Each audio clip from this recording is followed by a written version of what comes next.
বর্ষাকাল শুরু হতে না হতেই বন্ধুরা যে সমস্যাটা আমাদের সবচেয়ে বেশি দেখা দেয় সেটা হলো মশার উৎপাত। শুধু মশাই নয়, দেখবেন অন্যান্য সময়েও কিন্তু বাড়িতে ইঁদুর, আরশোলা, টিকটিকির উৎপাত থাকে। কিন্তু বর্ষাকালে দেখা যায় মশা যেরকম বেড়ে যায়, সেই সঙ্গে আরশোলা, ইঁদুর, টিকটিকি, অন্যান্য পোকামাকড়ও ভীষণ পরিমাণে বেড়ে যায়।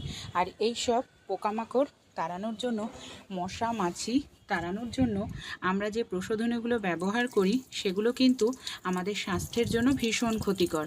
কেমিক্যালযুক্ত জিনিস ব্যবহার করে মশা মাছি, ইঁদুর, আরশোলা, টিকটিকি তাড়িয়ে ফেলি ঠিকই, কিন্তু শরীরে ভয়ঙ্কর রোগ ব্যাধি বাসা বাঁধে। আজকে আমি আপনাদের সঙ্গে এমন একটি ঘরোয়া রেমেডি শেয়ার করব, যেটা ব্যবহার করে আপনারা খুব সহজেই বাড়ি থেকে মশার উৎপাত কমিয়ে ফেলতে পারবেন। সেই সঙ্গে বাড়ি থেকে আরশোলা, ইঁদুর, এমনকি টিকটিকিরও উৎপাত আপনাদের কমে যাবে। অনেকটা টাকা পয়সাও খরচ হবে না। ঘরোয়া রেমেডি, আশা করছি ব্যবহার করলে খুব ভালো রেজাল্ট আপনারা পেয়ে যাবেন। শ্যাম্পু আমাদের প্রত্যেকের বাড়িতেই থাকে। শ্যাম্পুর সঙ্গে একটি দুটি জিনিস মিশিয়ে সঠিকভাবে যদি আমরা ব্যবহার করি, তাহলে কিন্তু খুব সহজেই আমরা বাড়ি থেকে আরশোলা, ইঁদুর, টিকটিকিকে তাড়িয়ে ফেলতে পারবো। এখানে আমি নিয়েছি পেঁয়াজ। পেঁয়াজ আমরা কম বেশি প্রত্যেকেই রান্নায় খেয়ে থাকি। পেঁয়াজের গন্ধটা কিন্তু ভীষণ স্ট্রং হয়, আর পেঁয়াজের সঙ্গে আরও একটি দুটি জিনিস মিশিয়ে নিতে হবে। এখানে আমি যে পেঁয়াজটা ব্যবহার করেছি, দেখুন একদম ডিপ কালারের পেঁয়াজ। এই ধরনেরই আপনারা ডিপ কালারের পেঁয়াজ এখানে নিয়ে নেবেন। মিডিয়াম সাইজের একটি পেঁয়াজ, খোসাটাকে আমি খুব ভালো করে এখানে ছাড়িয়ে নিয়েছি। এবার এই পেঁয়াজটাকে আমরা কিভাবে ব্যবহার করব। আমি এখানে একটি পাত্র নিয়ে নিচ্ছি আর একটি গ্রেটার নিয়ে নিচ্ছি। গ্রেটারের সাহায্যে আমরা পেঁয়াজটাকে কি করব, খুব ভালো করে গ্রেট করে নেব। আপনারা চাইলে এখানে কিন্তু পেঁয়াজটাকে মিক্সিতে দিয়েও ভালো করে থেতো করে নিতে পারেন, বা মিক্সিতে দিয়ে পেস্ট করে নিতে পারেন। আমাদের এখানে পেঁয়াজের রসের প্রয়োজন। আর এই ধরনের ডিপ কালারের পেঁয়াজ নিলে কি হয়, এই পেঁয়াজগুলোর গন্ধটা ভীষণ স্ট্রং হয়।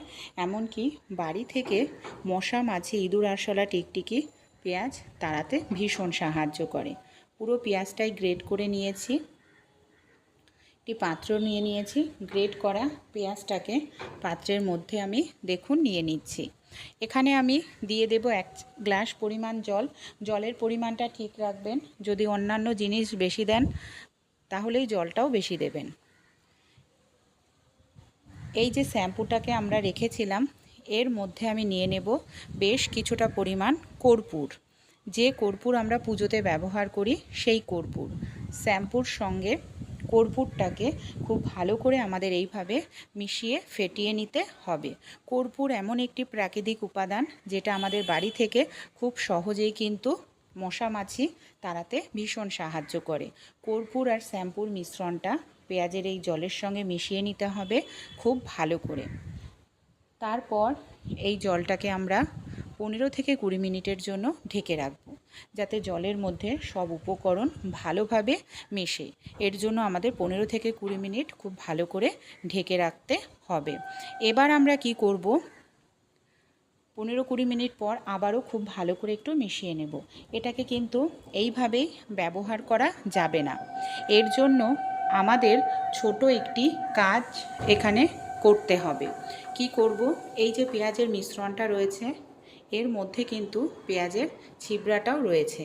তাই আমাদের যে কাজটি করতে হবে, এখানে একটি ছাঁকনি নিয়ে নিতে হবে। ছাঁকনির সাহায্যে খুব ভালো করে আমাদের এটাকে ছেঁকে নিতে হবে। এখানে আমি একটি গ্লাস নিয়ে নিয়েছি, ছেঁকে নিচ্ছি। পেঁয়াজের যে অবশিষ্ট অংশটা রয়েছে সেটা খুব সহজেই এখানে আলাদা হয়ে যাবে। আর এই মিশ্রণটা যাতে সহজে নষ্ট না হয়, এর জন্য এর মধ্যে আমি দিয়ে দেব 1 চামচ পরিমাণ মতো ভিনেগার। ভিনেগার মিশিয়ে নিলে তাহলে মিশ্রণটা সহজে নষ্ট হবে না। 15-20 দিন রেখে ব্যবহার করতে পারবেন। আর এখানে কিন্তু ভিনেগারের পরিবর্তে লেবুর রস দিলে হবে না, ভিনেগারই দিতে হবে। আমাদের বাড়িতে যেই ধরনের স্প্রে বোতল থাকে, যদি স্প্রে বোতল হাতের কাছে না থাকে, নর্মাল জলের বোতল ঢাকনা ছিদ্র করে নিন, সেটাকেও স্প্রে বোতল হিসাবে ব্যবহার করতে পারেন। আমি মিশ্রণটাকে স্প্রে বোতলের মধ্যে ভরে নিলাম। এবার আমরা এটাকে কোথায় কিভাবে ব্যবহার করব চলুন দেখে নিই। আমাদের বাড়িতে যেখানে ডাস্টবিন থাকে, ডাস্টবিনে নোংরা ফেলা হয়, রাত্রিবেলায় দেখবেন আরশোলা টিকটিকি ডাস্টবিনের ঘোরাঘুরি করতে থাকে খাবারের খোঁজে। বাড়িতে যে ওয়াশিং মেশিন রয়েছে, ফ্রিজ রয়েছে, তার পেছন দিকটাও দিয়ে দিতে হবে এই মিশ্রণটা স্প্রে করে। আর অবশ্যই কিন্তু এটা দুবার করে স্প্রে করতে হবে, তাহলে দেখবেন এর গন্ধটা থাকবে। আর এই গন্ধের কারণে কিন্তু খুব সহজেই বাড়ি থেকে আমাদের পালিয়ে যাবে আরশোলা, ইঁদুর, টিকটিকি, এমনকি মশা। আমাদের কেমিক্যালযুক্ত জিনিস ব্যবহার করতে হবে না। বেসিন বা সিঙ্কের নিচের দিকটা দিয়ে দেবেন, এই সব জায়গাতেই আরশোলা, এমনকি টিকটিকি, মশারা লুকিয়ে থাকে। দরজার, জানলার গ্রিলে, পর্দাতে দিয়ে রাখুন এই মিশ্রণটা। এই সব জায়গা থেকে দেখবেন এর গন্ধের কারণে আর কখনোই আরশোলা, ইঁদুর, টিকটিকি, মশা মাছি ঢুকবে না। এটা ঘরোয়া রেমেডি, খরচাটাও অনেক কম পড়বে, এমনকি বাড়ি থেকেও আপনারা খুব সহজেই তাড়িয়ে ফেলতে পারবেন প্রাকৃতিক উপায়ে এই সব ছোটোখাটো পোকামাকড়গুলিকে। যদি ভালো রেজাল্ট পান অবশ্যই তৈরি করে অ্যাপ্লাই করে দেখবেন। আর উপকার যদি পেয়ে থাকেন, আপনাদের বন্ধুবান্ধব এমনকি পরিচিতদের কাছে এই রেমেডিটি শেয়ার করবেন। আমাদের সংসারের খরচাও কমবে, এমনকি এই সব ইঁদুর, আরশোলা, টিকটিকি, মশা মাছির মতো উৎপাত আমরা কমিয়ে ফেলতে পারবো একদম ঘরোয়া উপায়ে। ভালো লাগলে ট্রাই করতে ভুলবেন না।